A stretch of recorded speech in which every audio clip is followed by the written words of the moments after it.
तो नीट 2022 अभी 17 जुलाई संडे को हुआ, लगातार गलत बातों की वजह से न्यूज में आ रहा है।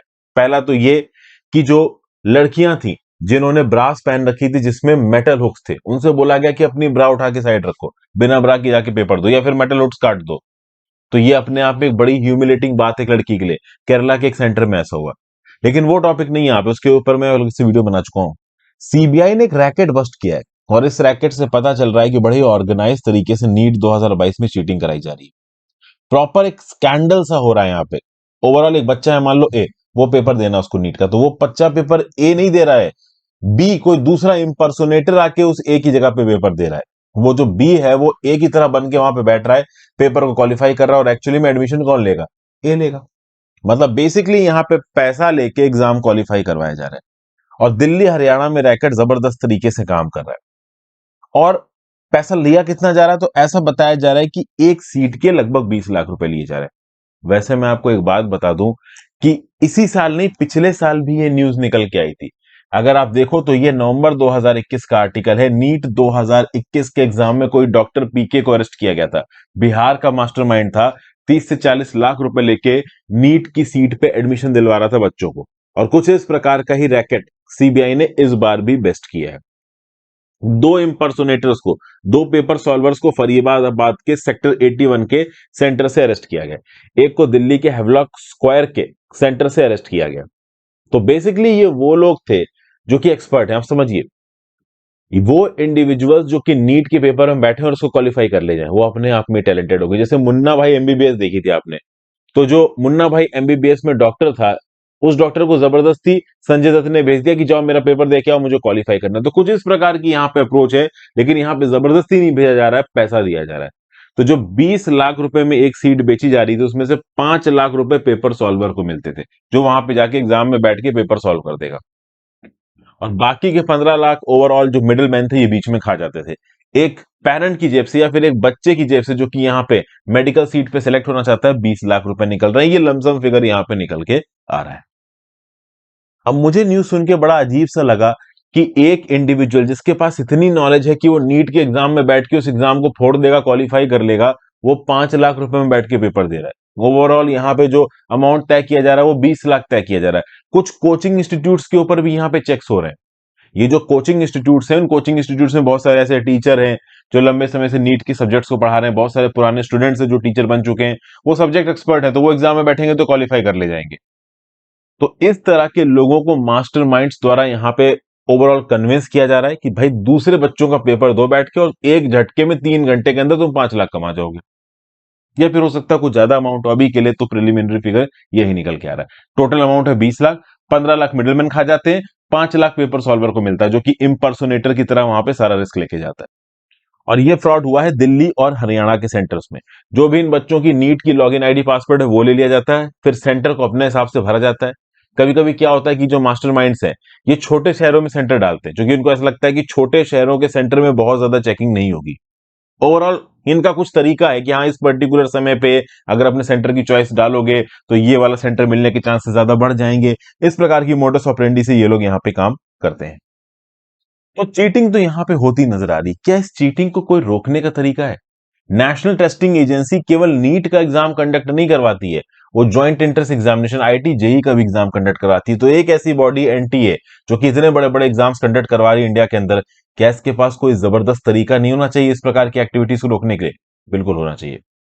नीट ने यहां पे ये पर्टिकुलर आप कह लो सजेशन भी दिया था कि आर्टिफिशियल इंटेलिजेंस और फेस रिकॉग्निशन की टेक्नोलॉजी को लेके आया जाए।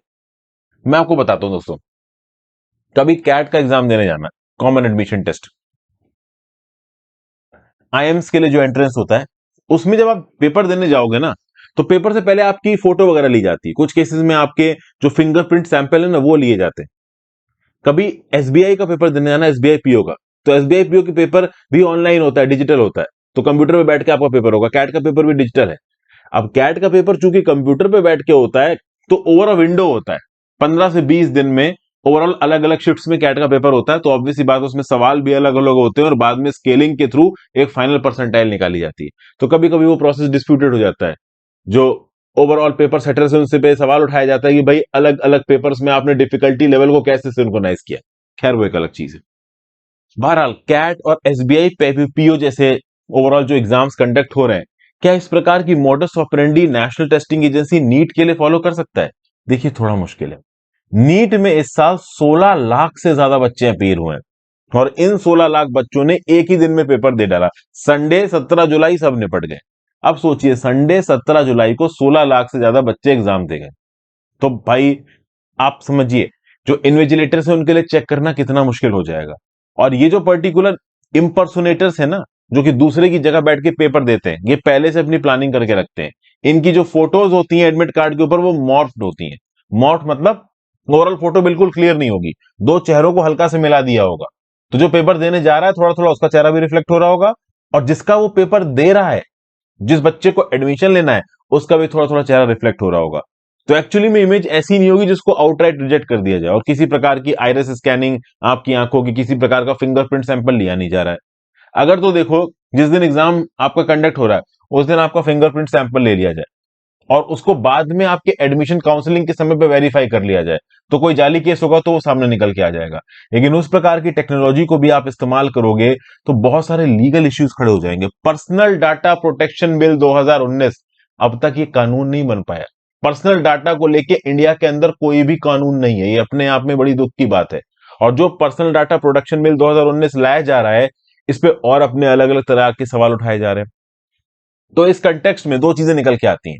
एक तो बहुत से बच्चे जो कि नीट का एग्जाम देते हैं उनकी उम्र 18 साल से कम है।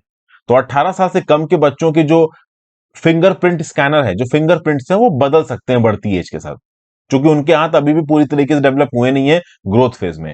दूसरा, इन बच्चों का अगर आप पर्सनल डाटा सेव करते हो तो क्या 18 साल से कम की उम्र के लोगों का पर्सनल डाटा आप सेव कर सकते हो? इसके बारे में नियम कानून क्लियर नहीं है, क्योंकि बिल पास नहीं हुआ।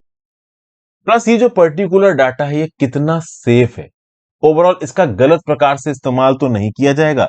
इस प्रकार के भी बहुत सारे कंसर्न्स उठ के आते हैं। तो भाई देखो, इंफ्रास्ट्रक्चर कॉस्ट है, लॉजिस्टिकल प्रॉब्लम्स है। नीट के पेपर को अगर एक दिन में कंडक्ट करवाना है, 16 लाख लोगों से एग्जाम दिलवाना है, तो ऑब्वियस सी बात है आप डिजिटल मोड में कंप्यूटर पे तो दिलवा नहीं सकते। कंप्यूटर पे एग्जाम दिलवाने के लिए नीट के ही पेपर को आपको कई दिन में कंडक्ट करवाना पड़ेगा। आगे आने वाले समय में वो मोडस ऑपरेंडी भी अडॉप्ट की जाएगी। दूसरा, कल की डेट में डिजिटलाइज आप करते भी हो तो फोटो सामने सामने खींची जाएगी। अगर आप कंप्यूटर बेस्ड टेस्ट देते हो ना, कभी कैट वगैरह देने जाओगे तो उसमें देखोगे कि आपकी फोटो सामने ही खींच लेते हैं, तो फिर फोटो को मार्क करने वाला ऑप्शन आपके पास बचता नहीं, तो काउंसलिंग में बंदा पकड़ा जाएगा। अगर इस प्रकार की हम एक्टिविटीज को यहाँ पे इंक्लूड कर दें, ठीक है ना, एग्जाम सेंटर पे फोटो ले। लेकिन एक दिन में जब 16 लाख लोगों का एग्जाम कंडक्ट करोगे तो ये सब चीजें प्रैक्टिकली पॉसिबल नहीं हो जाती। फिर 2021 में जब चीटिंग हुई थी तो ओएमआर में भी कुछ लफड़ेबाजी हुई थी। कई बार क्या होता है, ये किस तरीके से काम करते हैं ये लोग, कि पेपर चल रहा होगा नीट का। अब नीट के पेपर में ओवरऑल, अब नीट में स्ट्रेटजी कितनी काम करेगी मैं कह नहीं सकता हूं। छोटे मोटे एग्जामों में क्या करते हैं कि ये फॉर्म बिल्कुल साथ में भरेंगे और एक ही जगह सेंटर डालेंगे, एक ही समय पे सेंटर की चॉइस देंगे। अब वैसे तो आज की डेट में रैंडम एलोकेशन होता है, बट पहले क्या हो जाता था कि भाई एक इंडिविजुअल मान लो एक सीट पे बैठा है, उसके जस्ट पीछे वाली सीट पे उसकी चीटिंग कराने वाला बैठा हुआ है। एक इंडिविजुअल आगे की सीट पे बैठा है, उसके जस्ट पीछे उसकी चीटिंग कराने वाला बैठा हुआ है। तो पीछे चीटिंग कराने वाला आगे वाले की मदद कर रहा है, उसकी ओएमआर शीट लेके भर दे रहा है, उसको क्वेश्चन के जवाब बता दे रहा है। हालांकि अभी के लिए नीट जैसे एग्जामों में जेई में ये कर पाना मुश्किल है। रीजन बीइंग रैंडम बेसिस पे सीट का एलोकेशन होता है, रोल नंबर वाइज सीट का एलोकेशन कम ही होता है। तो एक्चुअली सीबीआई अभी इन्वेस्टिगेशन करेगी कि किस प्रकार से जो रैकेट्स हैं वो ओवरऑल एग्जामिनेशन सेंटर्स को सिलेक्ट करते हैं। फोटो मॉर्फिंग तो देखिए आज की डेट में बहुत आसान है। कोचिंग इंस्टीट्यूट्स के रोल को स्टडी किया जाएगा, क्योंकि ऑब्वियस सी बात है जो टीचर्स हैं जो लंबे समय से पढ़ा रहे हैं वो बेस्ट इंपर्सोनेटर्स हैं, क्योंकि उनको नीट के सारे सब्जेक्ट्स पता है, वो पेपर में अपीयर होंगे तो अच्छे खासे नंबर फोड़ देंगे। तो वो यहाँ पे इंपर्सोनेटर बन के जाते हैं, एक झटके में 5-6 लाख रुपए बन जाते हैं। उस पर्टिकुलर एंगल को खंगाला जाएगा। बड़े बड़े जो कोचिंग इंस्टीट्यूट्स के नाम यहाँ पे निकल के आ रहे हैं उनको यहाँ पे खंगाला जाएगा। ओवरऑल इस प्रकार की चीटिंग देखिए होती रही। आप इस बार कुछ लोगों को सजा दे दोगे। मुझे याद है उत्तराखंड की बात है, मैं एक बार एसएससी सीजीएल का एग्जाम दे रहा था। उसमें मैंने देखा एग्जाम के एंड में कि दो लोगों को पुलिस हथकड़ी लगा के ले जा रही है। पता चला वो इनकम टैक्स इंस्पेक्टर थे। इनकम टैक्स इंस्पेक्टर थे, इंपर्सोनेट करके किसी और का एग्जाम दे रहे थे, पकड़े गए, कैरियर बर्बाद हो गया। उनको कुछ लाख रुपए मिल रहे होंगे, लाख रुपए लेके वो यहाँ पे किसी और के बिहाफ पे पेपर देने गए, पकड़े गए, बाद में कैरियर बर्बाद हो गया। लेकिन फिर भी इस प्रकार की एक्टिविटीज होती रहती हैं पैसों के लालच में। इनको रोकने का सबसे बेस्ट तरीका है डिजिटलाइजेशन। पेपर बेस्ड फॉर्मेट से कंप्यूटर बेस्ड फॉर्मेट में चले जाना, artificial intelligence technology, iris scanning, fingerprint scanning, इन सब चीजों को डिप्लॉय करना। और वैसे एग्जामिनेशन सेंटर्स में कैमरेज वगैरह लगाना, कोई ब्लाइंड स्पॉट ना हो, ये सब तो ऑलरेडी नेशनल टेस्टिंग एजेंसी कर रही है। डिजिटलाइजेशन अगर आप कर दोगे, एग्जाम सेंटर पे अगर आप एक इंडिविजुअल की फोटो खींचोगे, वहां पे आप उसका फिंगरप्रिंट स्कैनर लोगे, आइरिस स्कैनर लोगे, तो फिर इंपर्सोनेट करना बहुत मुश्किल हो जाएगा, ऑलमोस्ट इम्पॉसिबल हो। अब इस चीज की रिकमेंडेशन तो है, बट इस लेवल का इंफ्रास्ट्रक्चर नहीं, क्योंकि जब एक दिन में 16 लाख लोगों का एग्जाम आपको कंडक्ट करवाना हो, तो या तो ओवरऑल आप अपना इंफ्रास्ट्रक्चर बढ़ाओ, इतना तो है नहीं, या फिर एग्जाम को आप बहुत सारे पॉकेट्स में डिवाइड करो। जब कैट में लोग अटेम्प्ट करते हैं तो 2-3 लाख से ज्यादा लोग अटेम्प्ट नहीं करते हैं, लेकिन जब बात आती है मेडिकल की, तो 16 लाख बच्चा एग्जाम में बैठ रहा है। भाई कितना कंप्यूटर से आप एग्जाम कंडक्ट कराओगे, वो अपने आप में एक बड़ा चैलेंज है। आप अपने व्यू पॉइंट दीजिए कि इस प्रकार की एक्टिविटीज को कैसे रोका जा सकता है, इस प्रकार की चीटिंग को कैसे रोका जा सकता है। यहाँ पे जिन क्रिमिनल्स को नैब किया गया है, उनको इंडियन पिनल कोड के कौन से सेक्शन के अंदर ट्राई करना चाहिए, कितनी सजा होनी चाहिए, इन सब चीजों के बारे में आप अपने व्यू पॉइंट नीचे कमेंट बॉक्स में दे सकते हैं। Thank you for watching friends. Video को लाइक और शेयर कर दीजिएगा, इंस्टाग्राम पर फॉलो कर लीजिएगा, टेलीग्राम ग्रुप ज्वाइन कर लीजिएगा, ज्यादा से ज्यादा लोग लेक्चर को शेयर करें। Have a great day.